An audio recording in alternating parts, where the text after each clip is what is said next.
আইস quality দেখো কোকিলের।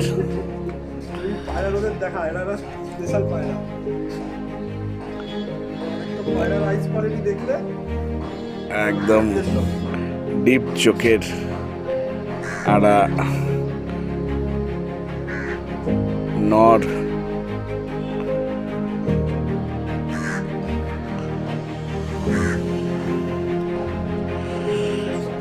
কোকিলের শখ করো বন্ধুরা,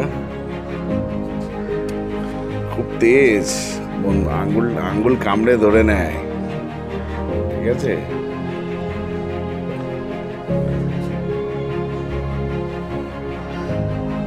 যাও তুমি খাঁচায় চলে যাও, ওকে এখন বন দপ্তরে দিয়ে দেওয়া হবে।